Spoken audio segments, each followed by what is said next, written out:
Hey YouTubers, today I have a lovely camera assistant. Let's see if I can make her laugh. Okay, maybe not right now. Oh, there it is. Okay. So anyways, I'm going to show you guys how to make crystal cells, a variation of it.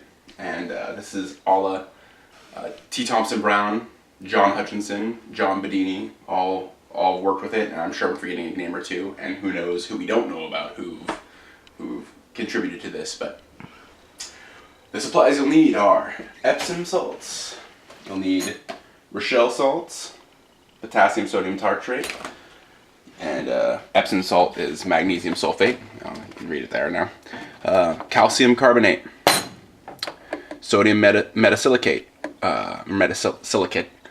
You don't need the meta, that's just its dry form. You can actually get just a sodium silicate that's wet, but you have to cook out, you have to cook it down a little bit first. Now I already you'll also need some form of lead. I have a lead pellet in this case. And you'll need either silver, or in my particular case, I'm going to use some pyrolytic graphite as the superconductive material. And then you'll also need a 2K resistor, a roughly 2K resistor. Stir stick, you'll need magnesium, and you'll need copper, and you'll need pure 24 karat gold. No, I'm just kidding. This is this is actually fool's gold or iron pyrite. So, and you'll need something to like a file, something to scrape it with. And last but not least, you'll need a 12-volt power supply. It might not necessarily have to be a 12-volt power supply, but I recommend it. Many other people have. So, to start, I cut this piece of magnesium. Oh. And I sanded it down a little bit just to get off any outside oils from people who handle it, their skin and all that stuff. I also took this and sanded the inside of this copper piping cap, and then I put a piece of basically some tissue paper in there, or you can use some type of paper as a buffer, because gravity will slowly pull it down over time, so it's just a little spacer.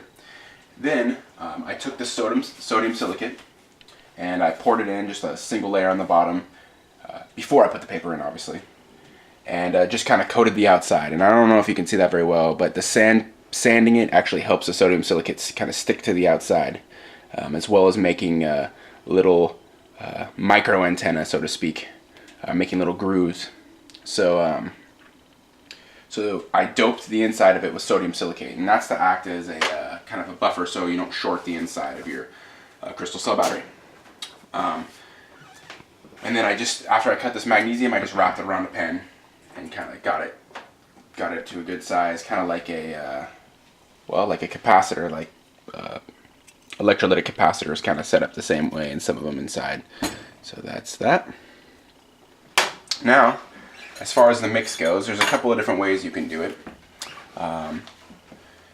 But the general mix is to do a 2-to-3 ratio. So, what you'll notice is when you fill one of these caps up with just the salts, when it reduces quite a bit. So, it takes about 2.5 of these to fill up one of those caps of any particular one of these salts. But with the Rochelle salts, I'm going to go 1. And you might want to bust it up sometimes. Rochelle salt's really good at kind of taking in humidity. A good way to do that actually is to pick it up and milk it, caress it, squeeze it gently, whisper sweet nothings into its baggy ear. Okay, there we go. And this is a quarter tablespoon, or teaspoon, pardon me, teaspoon. And but it doesn't matter what you use in particular. You just have to know that the ratio should be 3 parts Epsom to 2 parts Rochelle. I mean, anyways, that's my mix that I do, or I've experimented with. And I've done half and half, and this mix seems to be just a little bit better. So there's 2. There's 3.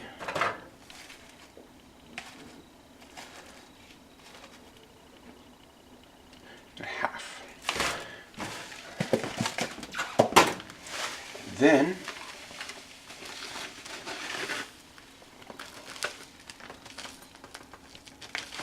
oh, come on. There's 1, 2, 3, 4. Let's go. 5. Roughly half. Doesn't have to be perfect. So there's the mix. And what I'm going to do is, if you have a mortar and pestle, it'd probably work a lot easier than what I'm going to do. I'm just going to smash it like this. So we'll be back when I'm done doing that.